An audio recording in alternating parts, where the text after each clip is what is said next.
Now that's all a big mess.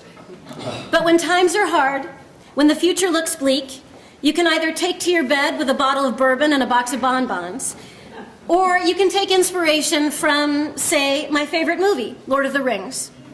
When presented with an impossible plan to storm the black gates of Mordor in order to give Frodo time to destroy the One Ring, Gimli the dwarf takes a drag on his pipe and then says, "Small chance of success? Certainty of death? What are we waiting for?" And that's pretty much how the fossil fuel freedom campaign got started. But with a few more details, I will give you 350 Vermont's lead coordinator, David Stember.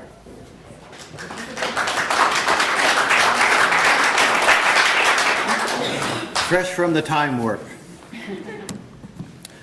As we've just heard, last year, 49 out of 50 states actually had a declared disaster, and they hit climate disasters which were across the states and also pummeled country after country around the world in unprecedented proportions.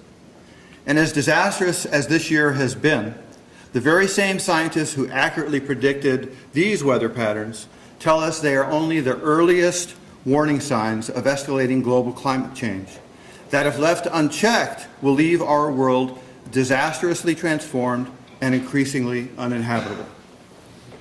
The Fossil Fuel Freedom Campaign is built on the premise that we can't wait for more and bigger storms to call us to action. The time has come to unleash a full-scale, heroic response to this crisis by ending this country's dependence on fossil fuels as fast as we possibly can.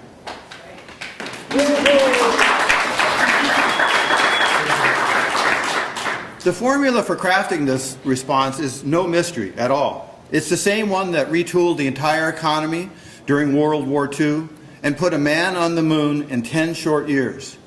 Inspired leadership, bold goals, a true sense of urgency, the call for heroic public response, and transformational solutions. So far, no state in the country has had the courage, vision, and leadership needed to craft this kind of response. But history has shown again and again that the tiny state of Vermont has the special foresight needed to move ahead of the rest of the nation and take the lead on pivotal social issues of our day. Well, obviously, the pivotal social issue of our time landed in Vermont last August, and her name was Irene. Enough is enough. And once again, Vermont can and must lead. Yet at a time when much of the country is mired in debate around climate change, the question is, what does real leadership even look like in this case? To lead this effort, Vermont must be the first state to initiate a full-scale, urgent response to climate change that matches the scope of the challenge the world now faces and demonstrates the leadership, action, and justice that's so urgently needed. Though tiny Vermont's CO2 emissions will never be significant on a global scale, our example and our spirit, our models and our solutions can once again be a powerful call to action for the nation and even the world. But we can't achieve this level of leadership by being timid, by being conservative. Imagine if President Kennedy set a goal to reach the moon in 50 years. The response would have been a global yawn. But when he stood up in front of the whole world and he said, "We will reach the moon in 10 short years," it was like a shot heard around the world. The fact is that when it comes to preventing runaway climate change, because we're reaching the tipping points that we talked about, the next 10 years may actually shape the quality of life on Earth for untold generations to come. Therefore, the goals we set today in Vermont may be the most important goals we have ever set. And if we use these goals to build our vision of our vision of a space program, a real program of social, economic, and political change that gets at the root causes of climate change, the future we create by meeting these goals will transform our state and heal our planet like never before. These are huge requests, for dramatic change that must be accomplished at warp speed to have any meaning or impact. If we're going to succeed, the question we must also grapple with is how to accomplish dramatic change at a time when we face so many daunting struggles and governments struggle just to deliver incremental change. Here again, we are on the precipice of another great wave of transformation in this country and around the world that is just as overdue and just as vital to our success, if not our survival. Increasingly, the climate justice movement recognizes the importance of fundamentally changing the dysfunctional systems that have allowed the powerful to continue business as usual, providing for the desires of the few at the cost of people and the planet.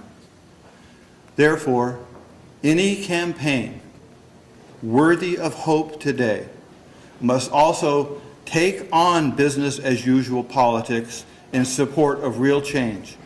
It must build people power outside of the system in order to transform our political process so that we can change quickly enough to meet this crisis in a time frame that is meaningful. Which is why basic human rights must be central to our work and to all our solutions. Which is why we must demand full citizen partnership and participation through the entire process. Only by combining the call for climate action with a demand for human rights, social justice, and true solutions will we be able to move beyond incremental progress to achieve transformational change.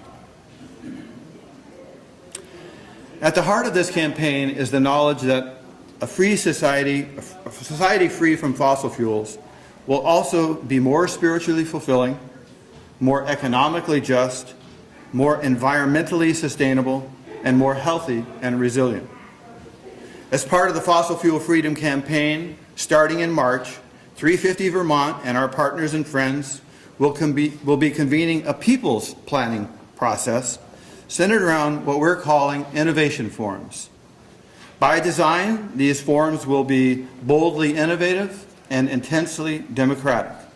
They will focus on finding compelling solutions, like making transportation in Vermont fossil fuel free by 2025, putting solar on every rooftop in 10 short years. We too can reach for the moon. Developing a shared vision and a plan to maximize wind resources in Vermont. Weatherizing every home in Vermont and ending fossil fuel heating by 2025. Bold goals, ambitious plans that we work on together and accomplish together. By working both within the statehouse and bringing citizens together in the community, we hope to tap into all the leadership available in Vermont and to act on the shared sense of urgency that we all feel. And by working heroically together, create bold, transformative solutions. In our minds, this is what leadership looks like, and we know that Vermont is ready to meet the call.